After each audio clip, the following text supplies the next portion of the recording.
और तुर्की में आए भूकंप के बाद से भारत की मदद लगातार जारी है। भूकंप में घायल हुए लोगों की मदद कर रही है भारतीय सेना। तुर्की और सीरिया के अस्पताल में घायल लोगों का इलाज कर रही है भारतीय सेना। भारतीय सेना की मेडिकल असिस्टेंट टीम लगातार सीरिया में लोगों की मदद कर रही है। तुर्की में एनडीआरएफ की 3 टीमें काम कर रही हैं और भारत से 4 और टीमों को भूकंप प्रभावित क्षेत्रों में भेज दिया गया है। जहां ऑपरेशन मदद के तहत दिन रात एनडीआरएफ की टीम इंडिया 10, 11 और 12 लोगों की जान बचाने की कोशिश में जुटी हुई है। एनडीआरएफ को नूरदाग में बड़ी सफलता मिली और 110 घंटों तक मलबे में दबे रहने के बाद 8 साल की एक बच्ची को जीवित निकाल लिया गया। इससे पहले एनडीआरएफ की टीम ने एक 6 साल की बच्ची को भी बचाया था। फिलहाल तुर्की में राहत और बचाव कार्य में जुटी टीमों में कुल 350 जवान शामिल हैं। पीएम मोदी ने शुक्रवार को ट्वीट करके कहा, हमारी टीमें ऑपरेशन दोस्त के तहत दिन रात काम कर रही हैं। ज्यादा से ज्यादा जिंदगी और संपत्ति को बचाने के लिए वे अपना जोर लगाते रहेंगे। इस संकट की घड़ी में भारत तुर्की के लोगों के साथ मजबूती से खड़ा है। तुर्की में भूकंप से मरने वालों की संख्या 19,000 से ज्यादा हो गई है और इस बीच में हवा से ली गई कुछ डराने वाली तस्वीरें भी सामने आई। ड्रोन से ली गई तस्वीरों में देखा जा सकता है कि भयानक भूकंप के झटकों से दक्षिणी तुर्की में खेतों, सड़कों, नालों और पहाड़ियों में कई किलोमीटर दरारें ही दिखाई दे रही हैं।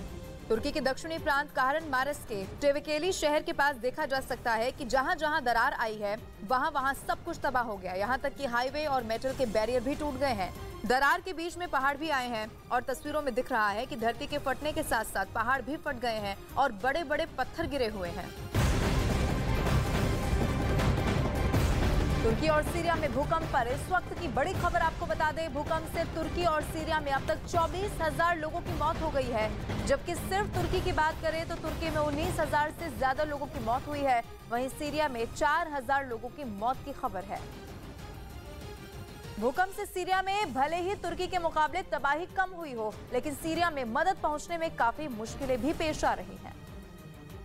तुर्की और सीरिया में सोमवार को आए विनाशकारी भूकंप के बाद राहत और बचाव कार्य लगातार जारी है। इस बीच में संयुक्त राष्ट्र शरणार्थी एजेंसी ने अनुमान लगाया कि भूकंप के कारण सीरिया में 53 लाख लोग बेघर हो चुके हैं। 6 फरवरी के भूकंप से पहले भी 2011 में भड़के युद्ध के कारण करीब 68 लाख लोग सीरिया के भीतर विस्थापित हो गए थे। उनमें से कुछ को अपने घरों से कई बार खदेड़ दिया गया। दुनिया की तमाम एजेंसियों को चिंता इस बात की है कि उत्तर पश्चिमी सीरिया में 90% आबादी पहले से ही मानवीय सहायता पर निर्भर है और सीरिया के इस इलाके में सड़कें बुरी तरीके से टूट चुकी हैं, जिससे सहायता पहुंचने में दिक्कतें पेश आ रही हैं। भूकंप से कराह रहा सीरिया भारत से मदद की मांग कर रहा है और भारत ने भी सीरिया के लिए मदद की शुरुआत कर दी है। सीरिया में विनाशकारी भूकंप के बाद सीरिया के दूतावास ने भारत में लोगों से दान करने की अपील की है। तुर्की के साथ साथ सीरिया को भी भारत की तरफ से बड़ी मदद भेजी जा रही है। संयुक्त राष्ट्र के जरिए जल्द ही भारत से भेजी गई राहत सामग्री सीरिया पहुंचेगी। भारत की ओर से सीरिया में 30,000 synthetic sleeping mattress, 6,000 sleeping bag, 16 लालटेन और 900 तिरपाल भेजे गए हैं। भूकंप के तुरंत बाद सीरिया में भारतीय दूतावास ने दुनिया भर के लोगों से सीरिया की मदद करने की अपील की थी। इस बीच खबर है कि सीरिया के राष्ट्रपति बशर अल-असद पश्चिमी देशों से मदद नहीं मिलने पर भड़क गए। 4 दिन पहले यानी 6 फरवरी को आए विनाशकारी भूकंप की वजह से सीरिया और तुर्की में हजारों लोगों की मौत हो चुकी है और इमारतों के मलबे में अब भी सैकड़ों लोग दबे हैं, जिन्हें निकालने के लिए दिन रात रेस्क्यू ऑपरेशन चलाया जा रहा है। इस भूकंप से सबसे ज्यादा तबाही तुर्की में मची है। हालांकि सीरिया में भी हालात काफी खराब है। मुसीबत की इस घड़ी में दुनिया भर के 70 से ज्यादा देशों ने तुर्की को राहत सामग्री और बचाव टीमें भेजी हैं, जबकि सीरिया को तुर्की के मुकाबले कम मदद भेजी जा रही है और इसी वजह से सीरिया के राष्ट्रपति बशर अल असद ने पश्चिमी देशों पर जमकर अपनी भड़ास निकाली। नाराजगी दिखाने के लिए बाकायदा उन्होंने एक ट्वीट किया, जिसमें उन्होंने पश्चिमी देशों को सीरिया के लिए मदद नहीं भेजने पर जमकर कोसा। जबकि 2 दिन पहले इजराइल ने मदद का हाथ बढ़ाया था, लेकिन सीरिया ने उससे मदद लेने से इनकार कर दिया था। हालांकि सीरिया के लोगों का दर्द कम करने के लिए भारत जी जान से जुटा है और तुर्की की तरह ही भारत से राहत सामग्री लेकर एक मालवाहक विमान पहले ही सीरिया पहुंच चुका है। दवा, ठंड से बचने के लिए गर्म कपड़े और रोशनी करने वाले उपकरणों के साथ साथ कई जरूरी चीजें भी भेजी गई हैं और अब एक बार फिर भारत सीरिया को जरूरी सामान भेजने की तैयारी कर रहा है। सीरिया के लिए हम राहत सामग्री भी तैयार कर रहे हैं। भूकंप आने के बाद सीरिया ने भारत से मदद की गुहार लगाई थी, जिसके बाद ऑपरेशन दोस्त के तहत भारत तुर्की के साथ साथ सीरिया को भी जरूरत का सामान भेज रहा है, ताकि भूकंप से प्रभावित लोगों को मदद मिल सके।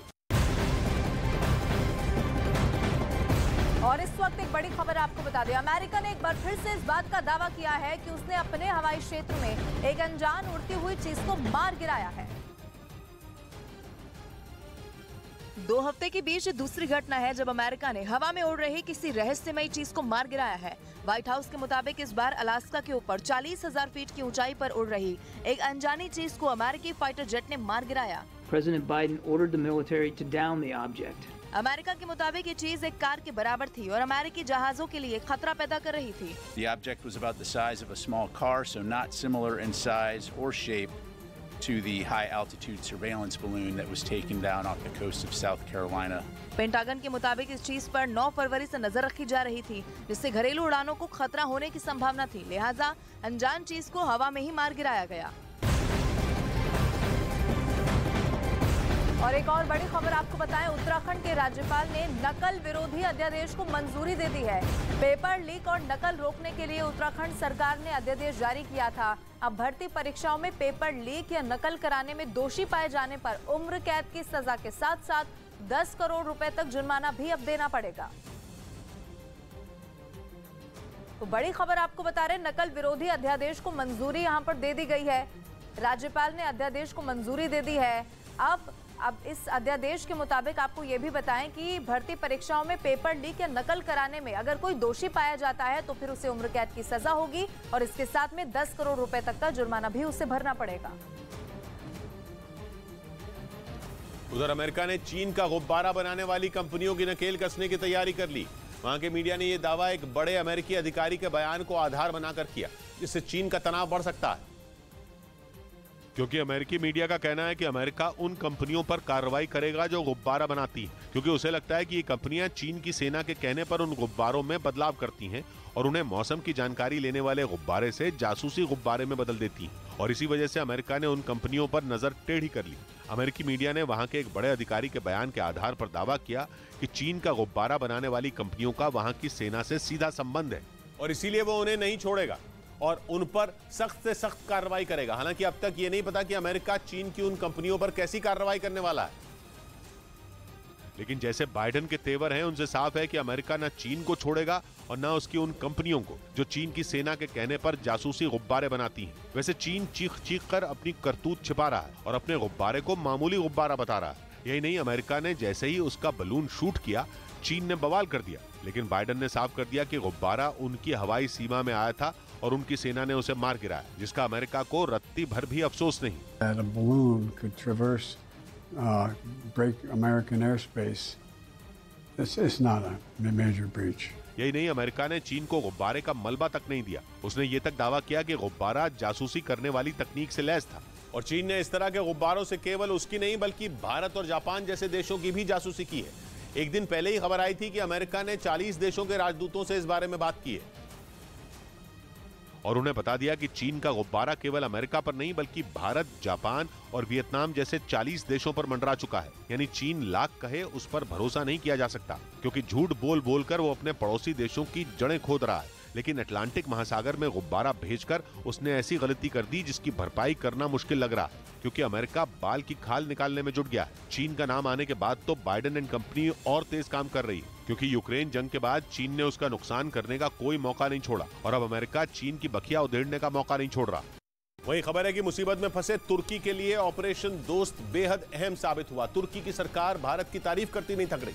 इसकी बड़ी वजह यह है कि तुर्की की मदद करने के मामले में भारत दुनिया के विकसित देशों से भी काफी आगे रहा, जिसकी वजह से तुर्की के लिए इस लड़ाई में भारत सबसे अहम सहयोगी साबित हुआ।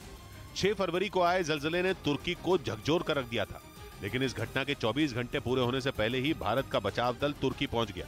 तुर्की से भारत की दूरी 4000 किलोमीटर है, लेकिन फिर भी तुर्की की मदद पहुंचाने वाला पहला देश भारत बन गया। मदद लेकर अमेरिका का प्लेन तुर्की की सीमा में 7 फरवरी को दोपहर 2 बजे पहुंचा था। जर्मनी की तरफ से भेजी गई टीम दोपहर 12 बजे तुर्की की सीमा में पहुंची थी। ब्रिटेन का बचाव दल दोपहर 1 बजे तुर्की की सीमा में पहुंचा, लेकिन भारत का C-17 ग्लोब मास्टर सुबह 10 बजे ही तुर्की में लैंड हो चुका था। यानी इंसानियत को बचाने के लिए भारत ने दुनिया के विकसित और बड़े देशों को भी पीछे छोड़ दिया और भारत ने जो अभियान 7 फरवरी को शुरू किया वो थमा ही नहीं बल्कि लगातार आगे बढ़ता गया। अब तक भारत की तरफ से NDRF की टीमों के अलावा कई टन राहत सामग्री भी तुर्की पहुंचाई जा चुकी है। और भारत की एजेंसियां पूरी मुस्तैदी में ऑपरेशन दोस्त में जुटी हुई हैं। खुद प्रधानमंत्री नरेंद्र मोदी ने ट्वीट कर बताया कि उनकी सरकार तुर्की की मदद के लिए दिन रात काम कर रही है। उन्होंने ये भी लिखा कि भारत की कोशिश तुर्की में ज्यादा से ज्यादा जिंदगियों को बचाने की है। भारत की तरफ से भेजी गई मदद में 130 टन राहत सामग्री शामिल है। इसके अलावा एनडीआरएफ की 3 टीमें तुर्की भेजी जा चुकी हैं और खोजी कुत्तों के दल भी तुर्की भेजे गए हैं ताकि मलबे में दबी जिंदगियों को ढूंढना आसान हो सके। माना जा रहा है कि तुर्की को फिर से बसाने के लिए ऑपरेशन दोस्त लंबा चल सकता है। कहते हैं कि कुदरत अगर कहर बरपाती है तो सृजन भी करती है। सीरिया में ऐसा ही कुछ हुआ था उस दिन सोमवार को जब भूकंप आया था।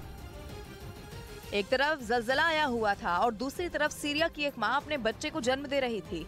एक तरफ हजारों लोगों की जिंदगी छिन रही थी, दूसरी तरफ एक जिंदगी जन्म ले रही थी।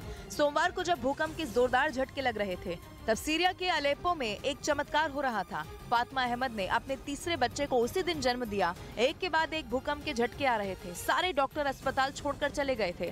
फातिमा का परिवार अस्पताल की पहली मंजिल पर था। फातिमा अपने नवजात बच्चे नज्म अल दीन महमूद के साथ अकेली थी।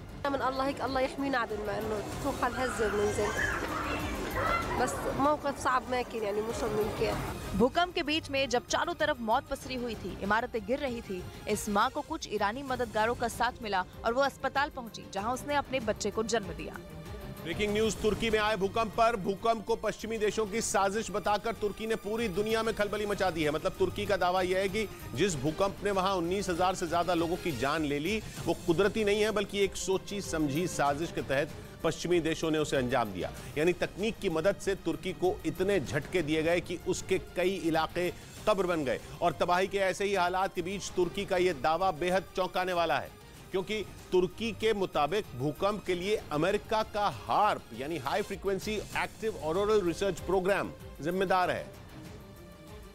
और इसी प्रोग्राम की मदद से तुर्की में भूकंप पैदा किया गया। तुर्की की राजधानी अंकारा के मेयर ने यह बड़ा दावा करते हुए एक के बाद एक कई ट्वीट किए, जिनमें उन्होंने ये आरोप लगाया कि तुर्की को निशाना बनाया गया और उसके पास के समंदर में ऐसी तरंगे पैदा की गईं जिससे तुर्की में भीषण भूकंप आ गया। बताया गया कि तुर्की में भूकंप आने से पहले आसमान में तेज बिजली कड़कती दिखाई दी थी। इसके साथ ही तुर्की के पास के समंदर में 2 अमेरिकी जहाज भी देखे गए थे। आशंका जताई गई कि इसी जहाज पर अमेरिका का हार्प यानी high frequency active auroral research programme से जुड़ा सिस्टम रखा था और तुर्की में भूकंप लाने के लिए इसी का इस्तेमाल किया गया था, क्योंकि अमेरिका का यह हार्प सिस्टम बेहद ताकतवर तरंगे छोड़ने में सक्षम है और इसका इस्तेमाल पृथ्वी के वातावरण की सबसे बाहरी परत आयनोस्फीयर की जानकारी जुटाने के लिए किया जाता है। आयनोस्फीयर धरती की सतह से करीब 50 किलोमीटर की ऊंचाई से शुरू होता है और वहां हो रहे बदलाव या फिर दूसरी जानकारियां जुटाने के लिए हार्प से छोड़ी गई तरंगों का इस्तेमाल किया जाता है, जो बेहद हाई फ्रीक्वेंसी की होती है। और तुर्की ने आशंका जताई कि इसी सिस्टम का इस्तेमाल समंदर की गहराई में करके भूकंप पैदा किया गया। तुर्की ने अपने आरोप को साबित करने के लिए दलील भी दी। तुर्की के मुताबिक वहां भूकंप आने से पहले ही एक-एक करके हॉलैंड, जर्मनी, फ्रांस और बेल्जियम समेत कुल 9 देशों ने अपने दूतावास बंद कर दिए थे और इन्हीं कड़ियों को जोड़ते हुए तुर्की ने भूकंप के पीछे पश्चिमी देशों का हाथ बताया। तुर्की में अभी भी मलबे के नीचे से शवों के मिलने का सिलसिला लगातार जारी है और साथ में लोगों को जिंदा भी निकाला जा रहा है। और इसी उम्मीद में तुर्की के राष्ट्रपति का कहना है कि जब तक हर एक मलबे की तलाशी पूरी नहीं हो जाती, राहत और बचाव का काम इसी तरीके से चलता रहेगा। 5 दिन हो चुके हैं, पूरी दुनिया से तुर्की में मदद पहुंच रही है, लेकिन अभी भी तबाही का इलाका इतना बड़ा है और इतनी ज्यादा इमारतें धराशायी हुई हैं कि राहत और बचाव कार्य में लगी तमाम टीमों को ये तय कर पाना भी मुश्किल हो रहा है कि कहां सबसे पहले मदद करें। इस बीच में तुर्की के राष्ट्रपति रेजिप ताइप एर्दोआन ने शुक्रवार को कहा कि उनके देश के दर्द को बयां करने के लिए शब्द पर्याप्त नहीं है। Acıyı tarif etmekte kelimelerin kifayetsiz kaldığını gayet iyi biliyorum. तुर्की के तेपेहन से ड्रोन फुटेज आया जिसमें चारों तरफ तबाही ही तबाही नजर आ रही है। उधर भूकंप की त्रासदी झेल रहे तुर्की में खतरा अभी टला नहीं है। जानकारों के मुताबिक आने वाले दिन तुर्की के लिए और भी भारी पड़ने वाले हैं, क्योंकि अगले 6 महीनों तक वहां भूकंप के कई झटके लग सकते हैं और ये झटके एक बार फिर तुर्की की तबाही की वजह बन सकते हैं, जो कि 6 फरवरी को आए भूकंप के बाद की विनाश लीला से अब भी जूझ रहा है। वहां खंडहर में बदल गई हजारों इमारतों का मलबा इस बात की गवाही दे रहा है कि कुदरत ने तुर्की पर कैसा कहर ढाया था। वहां आए भूकंप ने एक झटके में ही तुर्की के 19,000 लोगों को मौत की नींद सुला दिया। जानकारों के मुताबिक जिस बड़े पैमाने पर तबाही हुई है उससे मरने वालों का आंकड़ा 40,000 के करीब भी पहुंच सकता है। लेकिन डराने वाली बात सिर्फ यही नहीं है, बल्कि कहा तो ये जा रहा है कि तुर्की पर अगले कुछ महीने भारी पड़ने वाले हैं। मतलब राहत बचाव की कोशिशों में जुटे तुर्की को आने वाले दिनों में और भी बड़ी मुसीबत का सामना करना पड़ सकता है, क्योंकि जानकारों ने इस बात की आशंका जताई है कि आने वाले 6 महीने तक तुर्की में कई बार भूकंप आ सकते हैं। और ये भूकंप ऐसी इमारतों के लिए काल साबित हो सकते हैं जो 6 फरवरी के भूकंप के झटकों से बच गई हैं, क्योंकि तुर्की की ये इमारतें उस भयानक भूकंप से बच भले ही गई हों, लेकिन वो झटकों से बेहद कमजोर हो चुकी हैं।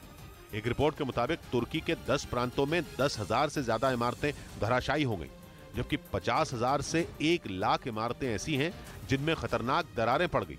और यही वो खतरा है जिसके बारे में तुर्की के एक्सपर्ट आगाह कर रहे हैं, क्योंकि 1 लाख के आसपास ये ऐसी इमारतें हैं जो भूकंप के हल्के झटके भी सह नहीं पाएंगी। यानी अब अगर तुर्की में भूकंप आया तो ये इमारतें आसानी से ध्वस्त हो जाएंगी और इनमें रहने वाले लोगों की जान भी जा सकती है। इस बीच तुर्की में मलबे में दबे एक छात्र की जान व्हाट्सएप की वजह से बच गई। वो सोमवार को आए भूकंप से बचने के लिए जिस बिल्डिंग में छिपा, वो भूकंप के दूसरे झटके से बर्बाद हो गई। और 20 साल के बोरन नाम के लड़के के साथ ही उसका पूरा परिवार बिल्डिंग के मलबे में दब गया। इसके बाद जब उसे वहां से निकलने का कोई और रास्ता समझ नहीं आया तो उसने एक वीडियो बनाकर व्हाट्सएप पर स्टेटस लगा दिया। इस वीडियो में उसने बिल्डिंग का पूरा पता भी बताया, जिसकी मदद से रेस्क्यू टीम ने उसे ढूंढ निकाला। रेस्क्यू टीम के मुताबिक उन्हें बोरन की जानकारी उसके दोस्तों से मिली, जिन्होंने उस व्हाट्सएप स्टेटस के जरिए बोरन की अपील सुनी। हालांकि गनीमत ये रही कि वक्त रहते उन सभी को बचा लिया गया, वरना उनकी जान जानी तय थी।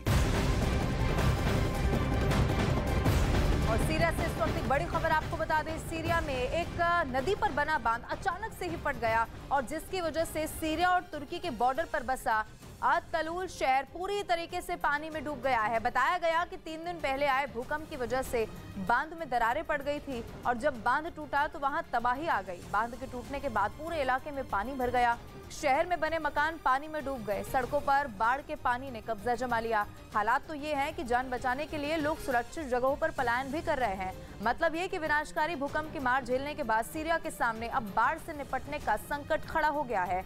भूकंप की वजह से वहां पहले ही हजारों लोगों की मौत हो चुकी है और अब बांध के टूटने से आई बाढ़ ने लोगों का जीना मुहाल कर दिया है। खबरों की माने तो 6 फरवरी की सुबह आए विनाशकारी भूकंप की वजह से सीरिया के अत-तलूल शहर के पास मौजूद एक बांध में बड़ी-बड़ी दरारें पड़ गई थी और फिर 3 दिन बाद बांध अचानक फट गया, जिसकी वजह से अत-तलूल शहर का एक बड़ा इलाका पानी में डूब गया। बांध के टूटने के बाद शहर की सड़कों पर कई फीट पानी भर गया। वहां से जो तस्वीरें सामने आई उनमें एक तस्वीर में बाढ़ से बचने के लिए कुछ लोग एक गाड़ी से सुरक्षित जगह पर जाने की कोशिश करते दिखे। तभी गाड़ी का एक टायर पानी से भरे गड्ढे में फंस गया, जिसकी वजह से गाड़ी एक तरफ झुक गई। गड्ढे में गाड़ी के फंसते ही उस पर सवार एक बच्चा पानी में गिर गया और देखते ही देखते वो डूबने लगा। इसके बाद आसपास मौजूद लोग बच्चे और दूसरे लोगों को बचाने के लिए दौड़ पड़े और फिर किसी तरह गाड़ी पर सवार सभी लोगों को बचा लिया गया। इसी तरह की कई तस्वीरें शहर से सामने आई, जिसमें हर तरफ सिर्फ और सिर्फ पानी ही भरा हुआ दिखाई दिया। कुछ सड़कों पर तो कमर तक पानी भरा हुआ दिखा, जिसे देखकर ऐसा लगा जैसे सड़क पर कोई नदी बह रही हो। बताया गया जो बांध टूटा वो ओरोंटिस नदी पर बना था, जिसका जलस्तर पिछले हफ्ते से लगातार हो रही बारिश की वजह से काफी बढ़ गया था। ऊपर से 6 फरवरी को आए भूकंप की वजह से बांध में दरारें पड़ गई थी, जिसकी भनक लगते ही बांध को टूटने से बचाने की कोशिश तेज हो गई। लेकिन पानी के बढ़ते दबाव को बांध झेल नहीं पाया और वो टूट गया, जिससे आसपास के इलाके में बाढ़ आ गई। मकानों में घुटनों के ऊपर तक पानी घुस गया।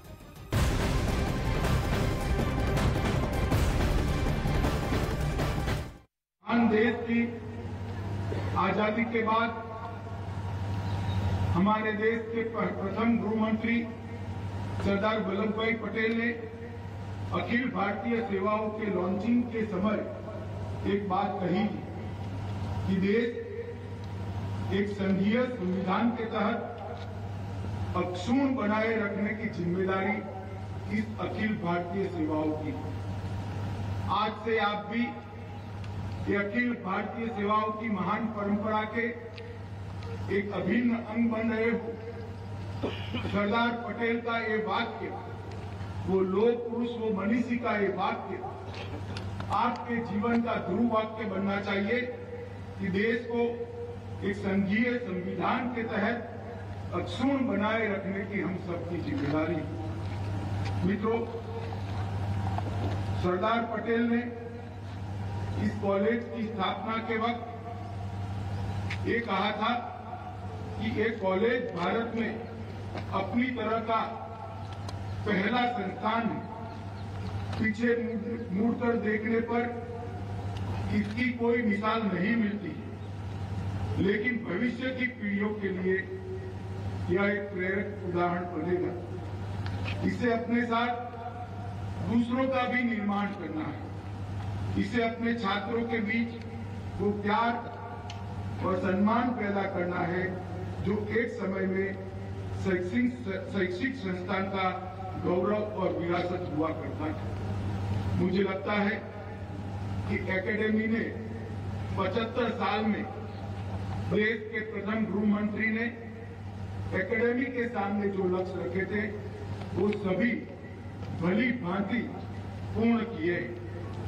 आज कुल 195 अधिकारी प्रशिक्षु अकादमी में चरण 1 का बेसिक कोर्स का प्रशिक्षण प्राप्त कर रहे हैं। मुझे आनंद है कि इसमें 41 महिला अधिकारी, इसमें 166 IPS प्रशिक्षु अधिकारी और 29 प्रशिक्षु अधिकारी हमारे पड़ोसी देशों से भूटान, नेपाल, मालदीव और मॉरिशस से है। मैंने जब देखा कि आपकी बेसिक क्वालिफिकेशन में सबसे ज्यादा टेक्निकल बैकग्राउंड के प्रशिक्षु हैं, मैं आप सभी को बताना चाहता हूं कि देश के प्रधानमंत्री नरेंद्र मोदी जी ने आने वाले 25 साल की चुनौतियों को निपटने के लिए पुलिस टेक्नोलॉजी मिशन की स्थापना की है। जो पुलिस टेक्नोलॉजी मिशन हमारे देश के सभी पुलिस संस्थानों को टेक्नोलॉजी की दृष्टि से न केवल विश्व के टेक्निकल चुनौतियों के अनुरूप बनाएगा, इसके साथ साथ हेड कांस्टेबल से लेकर डीजीपी तक की पूरी पुलिस प्रणाली को टेक्नो सेवी भी बनाएगा। हमारे सामने आंतरिक सुरक्षा के क्षेत्र में टेक्नोलॉजी के कारण जो नई चुनौतियां उभर कर आ रही है, टेक्नोलॉजी मिशन इसका पहले से सुसज्ज एक पुलिस फोर्स बनाकर इसकी चुनौतियों को निपटने के लिए तैयार होगा। उधर पाकिस्तान को आईएमएफ ने बेल आउट पैकेज देने से इनकार कर दिया। लंबी बैठकों के दौर के बाद भी पाकिस्तान की सरकार आईएमएफ के अधिकारियों को मनाने में नाकाम रही। हालांकि पाकिस्तान की उम्मीदें अब भी जिंदा हैं। यह भी तय हो गया कि पाकिस्तान की सरकार अब अपनी ही जनता की बलि चढ़ाने वाली है। इस बार पाकिस्तान की जनता पर महंगाई का ऐसा बम फोड़ा जाएगा कि उसे संभलने तक का मौका नहीं मिलेगा, क्योंकि आईएमएफ ने पाकिस्तान के चेहरे पर तमाचा जड़ दिया। पाकिस्तान की सरकार और उसके अफसरों की सारी कोशिश बेकार हो गई। बेल आउट पैकेज पर कोई फैसला किए बिना ही पाकिस्तान से आईएमएफ की टीम लौट गई। खाली हो चुके खजाने की वजह से पाकिस्तान के लिए ये वजूद की लड़ाई थी, लेकिन अब वजूद पर संकट है। पाकिस्तान को दोस्त तो पहले ही पीठ दिखा चुके हैं, अब भीख देने वाली एजेंसियों ने भी उसे अकेला छोड़ दिया। इसलिए तय है कि पाकिस्तान की जनता पर बम गिराया जाएगा। आईएमएफ से तय हुआ है कि 170 अरब रुपए के नए टैक्सेस लगाए जाएंगे, जिसके लिए मिनी बजट लाया जाएगा। पाकिस्तान के टीवी चैनलों ने इतने भारी भरकम आंकड़े चलाने शुरू कर दिए, जिन्हें सुनकर ही पाकिस्तान के लोगों की रातों की नींद और दिन का चैन उड़ा हुआ है। क्योंकि पाकिस्तान के वित्त मंत्री ने खुद ऐलान किया कि पाकिस्तान की जनता पर 170 बिलियन यानी 17,000 करोड़ के टैक्स लगाए जाएंगे। लेकिन पाकिस्तान की जनता को सरकार ये बता ही नहीं पा रही कि आईएमएफ ने कैसे पाकिस्तान की इंटरनेशनल फजीहत कर दी। क्योंकि अगर वो ये बताते हैं कि आईएमएफ ने बेल आउट पैकेज देने से इनकार कर दिया तो पूरी दुनिया पाकिस्तान का मजाक उड़ाएगी, और अगर आईएमएफ के साथ हुई बातचीत का सच नहीं बताते हैं तो पाकिस्तान के खजाने में बेल आउट पैकेज की रकम दिखानी पड़ेगी। इसीलिए पाकिस्तान सरकार दुनिया को गोलमोल कहानियां सुना रही है, उन्हें भरोसा दे रही है कि अब भी पैकेज मिलने की गुंजाइश बाकी है। नेगोशिएशन वाला फेज खत्म होता है तो चंद दिन लगते हैं, उसमें 3-4 दिन लगते हैं जनरली। आई होप कि इससे ज्यादा अब ना लगे। जबकि सच तो यह है कि पाकिस्तान के कुछ कहे बिना ही पूरी दुनिया को हकीकत पता चल गई। आईएमएफ के सामने कैसे पाकिस्तान ने हर शर्त पर मंजूरी दे दी और कैसे सिर्फ एक शर्त पर वो चारों खाने चित हो गया। इसीलिए पाकिस्तान की सरकार को कहना पड़ रहा है कि केवल कुछ औपचारिकताएं ही बाकी रह गई हैं, जिनके बाद बेल आउट पैकेज का पहला हिस्सा पाकिस्तान को मिल जाएगा। जबकि असली कहानी तो यह है कि पाकिस्तान की इस बर्बादी में खलनायक पाकिस्तान की सेना है, जिसका बजट कम करने का फैसला पाकिस्तान की सरकार नहीं कर पाई। पिछले 9 दिनों में पाकिस्तान की सरकार IMF की हर शर्त मानने पर रजामंदी दे चुकी थी। ऐसी कोई भी औपचारिकता बाकी नहीं थी जो इन 9 दिनों में पूरी न हो पाई हो, लेकिन सुई अटक गई डिफेंस बजट कम करने पर। पाकिस्तान तो वो मुल्क है जहां सरकारें चुनने का काम भी सेना करती है। ऐसे में सरकार भला सेना के बजट पर कैंची कैसे चला सकती थी? मतलब जनता पर भारी से भारी बोझ डालने पर राजी हो चुके शहबाज शरीफ रक्षा बजट में कटौती पर सहमत नहीं हो पाए। उनकी यही मजबूरी पूरे पाकिस्तान के गले की हड्डी बन गई। पाकिस्तान को खाली हाथ छोड़कर IMF की टीम चली गई और पाकिस्तान लकीर पीटता रह गया। लेकिन अब पाकिस्तान किसी भी तरह दुनिया से सच्चाई छिपाना चाहता है। इसकी कोशिश है कि किसी भी तरह अगले 3 से 4 दिन में वो सब कुछ कर दिया जाए जो IMF उससे करवाना चाहता है, ताकि वो IMF के सामने एक बार फिर हाथ फैला सके। इसीलिए शहबाज शरीफ की सरकार ने पाकिस्तान की पब्लिक का दम निकालने का फैसला किया है। कर्ज नहीं मिला तो पाकिस्तान के बिकने की नौबत आ जाएगी, लेकिन कर्ज लेने के लिए पाकिस्तान की जनता को महंगाई के बोझ तले रौंद दिया जाएगा। ऐलान हो चुका है कि 17,000 करोड़ पाकिस्तानी रुपए पाकिस्तान की जनता से टैक्स के जरिए वसूले जाएंगे, लेकिन सरकार सफाई दे रही है कि जनता पर बोझ नहीं पड़ेगा। कोशिश है कि कोई ऐसा टैक्स न लगे जो कि डायरेक्टली गरीब, इनडायरेक्ट तो असर होता है, लेकिन डायरेक्टली किसी भी आम कॉमन आदमी के ऊपर बोझ न बने। जबकि 17,000 करोड़ पाकिस्तानी रुपए वहाँ की पब्लिक से होने वाली सरकारी वसूली की तरह है। ये अकेला टैक्स नहीं है जो लोगों पर डाला जाएगा, बल्कि ये तो केवल नए टैक्सों का आंकड़ा है। मतलब पहले से तो पाकिस्तान की सरकार वहां की पब्लिक से टैक्स ले ही रही है, अब वहां के लोगों पर 17,000 करोड़ का नया बोझ डाला जाएगा। सुनने में ही ये आंकड़ा डराने वाला है। लेकिन अगर इस आंकड़े को समझा जाए तो और भी बड़ा दिखता है। इतना बड़ा आंकड़ा कि सुनकर ही पाकिस्तान के लोगों को सदमा लग जाए। साल भर में पाकिस्तान की 23 करोड़ आबादी से 17,000 करोड़ वसूले जाएंगे। मतलब ये कि हर शख्स पर करीब 739 करोड़ पाकिस्तानी रुपए का सालाना बोझ पड़ेगा।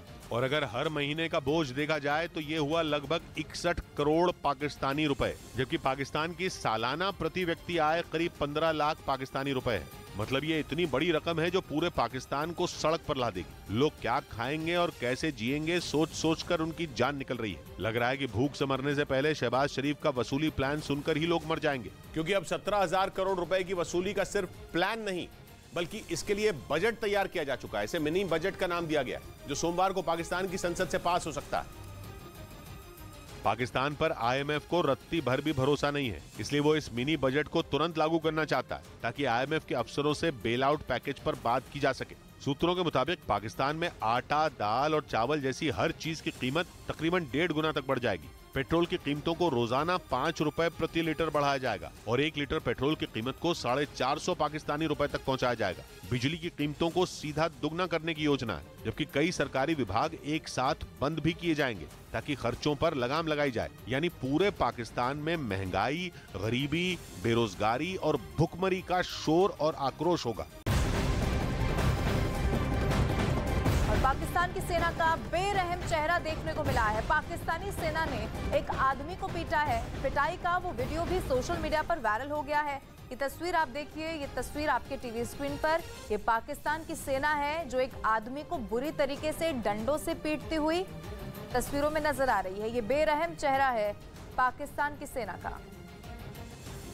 इस बीच देश में पहली बार जम्मू कश्मीर के रियासी जिले में लिथियम का बड़ा भंडार मिला है, जिसका इस्तेमाल इलेक्ट्रिक कार, लैपटॉप और मोबाइल फोन जैसे उपकरणों की बैटरी बनाने में किया जाता है, जिसके लिए भारत दूसरे देशों पर निर्भर है। लेकिन अब जम्मू कश्मीर के रियासी जिले में मौजूद सलाल हेमना गांव में लिथियम का भंडार मिला है। भारतीय भूवैज्ञानिक सर्वेक्षण के मुताबिक पूरे इलाके में करीब 59 लाख टन लिथियम मौजूद है, जिसकी जानकारी मिलने के बाद इलाके के लोग भी बेहद खुश नजर आए। ये हमारे लिए भाग्य खुला है कि ये हमारा सलाल चमकेगा एक दिन। लिथियम का इस्तेमाल बैटरियों में होता है, इलेक्ट्रिक गाड़ियों की बैटरियों में, लैपटॉप की बैटरियों में, मोबाइल फोन की बैटरियों में। इनके अलावा खिलौनों की बैटरियों और घड़ी की बैटरियों में भी लिथियम का इस्तेमाल होता है। अभी भारत चीन, जापान और ऑस्ट्रेलिया से लिथियम का आयात करता है, लेकिन अब ये माना जा रहा है कि रियासी जिले में लिथियम का भंडार मिलने के बाद भारत इसमें भी आत्मनिर्भर बन जाएगा। भारतीय भूवैज्ञानिक सर्वेक्षण ने लिथियम के भंडार की रिपोर्ट जम्मू कश्मीर सरकार के खनन विभाग को सौंप दी है। भूविज्ञान और खनन विभाग के सचिव अमित शर्मा ने कहा कि खनन क्षेत्र में भारत ने इतिहास रचा है। लिथियम की खोज के बाद आत्मनिर्भर भारत को नए आयाम छूने को मिलेगा। अमित शर्मा ने कहा कि भारत को वैश्विक नक्शे पर लाएगा। इसकी मदद से जम्मू कश्मीर में रोजगार भी नए आयाम पर पहुंचेंगे और अर्थव्यवस्था को भी बूस्ट मिलेगा। हमें लिथियम मिला है, ये बहुत तरह से भारत को ग्लोबल मैप में ले आएगा। लिथियम का भंडार मिलने के बाद से जानकारी दावा कर रहे हैं कि भारत इसमें भी आत्मनिर्भर बन जाएगा। इस बीच वैलेंटाइंस डे पर गाय को गले लगाने का सरकारी आदेश वापस ले लिया गया। केंद्र सरकार के भारतीय पशु कल्याण बोर्ड ने 14 फरवरी को काउ हग डे मनाने के लिए कहा था, लेकिन अब उसने इस आदेश को वापस ले लिया। भारतीय पशु कल्याण बोर्ड ने 6 फरवरी को आदेश जारी करते हुए वैलेंटाइंस डे के दिन गाय को गले लगाने की अपील की थी, लेकिन 14 फरवरी से पहले ही उसने अपना आदेश वापस लेने का फैसला किया। इजराइल के यरूशलेम में कार से हुए आतंकी हमले में 2 लोगों की मौत हो गई, जबकि 5 लोग इसमें जख्मी हुए। बताया गया कि आतंकी ने बस स्टॉप पर खड़े लोगों की भीड़ पर जानबूझकर अपनी कार चढ़ा दी, जिसमें 6 साल के लड़के समेत 2 लोगों की मौके पर ही मौत हो गई, जबकि 5 लोग घायल हो गए। हालांकि पुलिस ने मौके पर ही आतंकी को मार गिराया। इजरायली सुरक्षा अधिकारी ने उसकी पहचान 31 साल के हुसैन कराका के रूप में की, जो पूर्वी यरूशलेम का निवासी था। वहीं प्रधानमंत्री बेंजामिन नेतन्याहू ने इस घटना को एक आतंकवादी हमला बताया और सुरक्षा बलों को आतंकवादी के घर को जल्द सील कर ध्वस्त करने के निर्देश दिए। उधर उत्तर कोरिया की फौज ने एक वीडियो जारी किया जिसमें उसके जवान दुश्मन से निपटने के लिए कड़ी ट्रेनिंग लेते दिखाई दिए। पश्चिमी मीडिया ने दावा किया कि किम जोंग उन ने इसके जरिए अमेरिका और दक्षिण कोरिया को चेतावनी देने की कोशिश की और ये साफ कर दिया कि अगर किसी ने उत्तर कोरिया से टकराने की गलती की तो उसे इसकी बड़ी कीमत चुकानी पड़ेगी। इस वीडियो में उत्तर कोरिया के जवान बर्फ और आग दोनों के बीच कड़ी ट्रेनिंग लेते दिखाई दिए। वहीं कुछ तो खून जमा देने वाली सर्दी के बीच बर्फीली झील में अपनी ताकत आजमाते नजर आए, जिसका वीडियो बाकायदा उत्तर कोरिया की सरकार ने अपनी सरकारी मीडिया चैनल पर दिखाया। हालांकि दक्षिण कोरिया ने इसे प्रोपेगेंडा वीडियो बताया। इसके अलावा उसने आरोप लगाया कि उत्तर कोरिया में लोग भूख से परेशान हैं, लेकिन उसे मिसाइल बनाने से फुर्सत नहीं। साथ ही दक्षिण कोरिया ने यह दावा किया कि किम जोंग उन ये सब सिर्फ दक्षिण कोरिया को डराने के इरादे से कर रहे हैं ताकि वो उनके आगे घुटने टेक दे। इधर पाकिस्तान को अपना एक पुराना कर्ज चुकाना भारी पड़ गया, क्योंकि इस वजह से उसका विदेशी मुद्रा भंडार घट गया और 2014 के बाद सबसे निचले स्तर पर पहुंच गया। ये दावा पाकिस्तान के मीडिया ने किया, जिसके बाद वहां के लोगों को भारत की याद आने लगी। क्योंकि भीख का कटोरा लेकर घूम रहे पाकिस्तान का विदेशी मुद्रा भंडार करीब $3 बिलियन यानी भारतीय रुपयों में करीब 24,000 करोड़ रुपए ही रह गया। ये सब इसलिए हुआ क्योंकि पाकिस्तान ने अपने सालों पुराने कर्ज की किस्त चुका दी। नतीजा ये हुआ कि पाकिस्तान का विदेशी मुद्रा भंडार 2014 के बाद सबसे कम हो गया, यानी दाने दाने को मोहताज पाकिस्तान पर दोहरी मार पड़ी, क्योंकि उसके पास देश चलाने के लिए पैसा नहीं बचा है और दूसरे देशों से कर्ज लेने के लिए उसे पुराने कर्ज चुकाने पड़ रहे हैं। यानी घुमा फिरा कर भी पाकिस्तान के पैसों की दिक्कत खत्म होती नहीं दिख रही, क्योंकि पाकिस्तान पर इतना कर्ज है कि वो बिक भी जाए तो भी उसे चुकाना मुश्किल है। रही बात विदेशी मुद्रा भंडार की, तो वो भी दम तोड़ रहा है, जिसकी वजह से पाकिस्तान अपना आधा कर्ज भी चुका नहीं पाएगा और कर्ज नहीं चुका पाने की वजह से उससे नई मदद नहीं मिलेगी। वैसे चीन और यूएई जैसे दोस्त पहले ही उसकी मदद करने से इनकार कर चुके हैं और अब IMF भी पल्ला झाड़ने के मूड में है, क्योंकि उसने पाकिस्तान के सामने ऐसी शर्त रखी है जिसे मानना नामुमकिन लग रहा है, या यूं कहें कि IMF ने घुमाकर नाक पकड़ी और ऐसी शर्त रख दी जिसे पाकिस्तान मान ही न पाए। यानी न पाकिस्तान शर्त पूरी करेगा और न IMF को उसकी मदद करनी पड़ेगी, क्योंकि IMF ने पाकिस्तान से कहा कि वो सब्सिडी कम करके बिजली बिलों में बढ़ोतरी कर दे और अपने ग्रेड 17 से ऊपर के सभी अधिकारियों की प्रॉपर्टी की जानकारी IMF के साथ साझा करे, जिसने पाकिस्तान की सरकार को दो राहे पर लाकर खड़ा कर दिया। क्योंकि अगर वो शर्त मानता है तो भी मुसीबत और नहीं मानता है तो भी। पाकिस्तान सरकार ने हाल ही में बिजली के बिल बढ़ाकर और कई तरह के टैक्स लगाकर जनता की जेब पर डाका डाला है। और अब अगर वो IMF की शर्त मानकर फिर से बिजली बिल बढ़ाती है तो फिर तो लोगों के सब्र का बांध टूट जाएगा और जो जनता खाने पीने की चीजों के लिए जंग लड़ रही है वो बवाल कर देगी, क्योंकि वैसे ही लोग वहां के नेताओं पर भड़के हुए हैं। उन्हें भारत की याद आ रही है। वहां के लोगों का कहना है कि अगर पाकिस्तानी नेताओं ने भारत से रिश्ते सुधारे होते तो उनकी ऐसी भिखमंगों जैसी हालत नहीं होती। हमारी एक पेंसिल पे वहाँ पे बिक जाती तो अरबों रुपए का फायदा था। यानी पाकिस्तान की जनता भी समझ चुकी है कि उसके नेताओं ने भारत से रिश्ते बिगाड़कर उन्हीं का नुकसान किया है, क्योंकि जो भारत तुर्की पर मुसीबत आने पर उसकी मदद कर सकता है वो भारत पाकिस्तान के मांगने पर उसकी मदद भी कर सकता था, लेकिन ताली एक हाथ से नहीं बजती। और पाकिस्तान ने तो हमेशा से ही भारत को अपना दुश्मन माना, जिसका खमियाजा उसे अब भुगतना पड़ रहा है। प्रधानमंत्री ने जैसे ही तुर्की की मदद की, वहां के लोग भारत को ललचाई नजरों से देखने लगे। हमारा उनका मुकाबला नहीं रहा, अब हमें अपने गिरेबान में झांकना होगा। भारत से रिश्ते बिगाड़ने वाला पाकिस्तान पछता रहा है, क्योंकि उसकी काली करतूतों की वजह से भारत ने उसे फूटी कौड़ी तक नहीं दी, जबकि तुर्की की ओर भारत के पीएम ने मदद का हाथ बढ़ाया। यानी पाकिस्तान ने जो बोया वो काटा। वहां के लोगों को अब ये बात समझ भी आ रही है और इसीलिए वो अपने नेताओं को पानी पी पी कर कोस रहे हैं। और सिंगापुर में किडनी ट्रांसप्लांट के बाद आरजेडी अध्यक्ष लालू प्रसाद यादव आज वापस लौट रहे हैं। लालू यादव की बेटी रोहिणी आचार्य ने ट्वीट कर इसकी जानकारी दी। इस दौरान रोहिणी आचार्य ने लोगों से भावुक अपील की। रोहिणी आचार्य बोली कि आप सबसे एक जरूरी बात करनी है। ये जरूरी बात हम सभी के नेता लालू जी के स्वास्थ्य को लेकर है। 11 फरवरी को पापा सिंगापुर से भारत जा रहे हैं। मैं एक बेटी के तौर पर अपना फर्ज अदा कर रही हूँ। रोहिणी ने लालू यादव का ख्याल रखने के लिए लोगों से अपील की है। दरअसल बिहार की राजनीति से लालू प्रसाद यादव खराब तबीयत की वजह से काफी दिनों से गैर हाजिर हैं। ऐसे में सिंगापुर से लालू यादव के बिहार लौटने की खबर से राज्य के सियासी गलियारे में भी हलचल तेज हो गई है।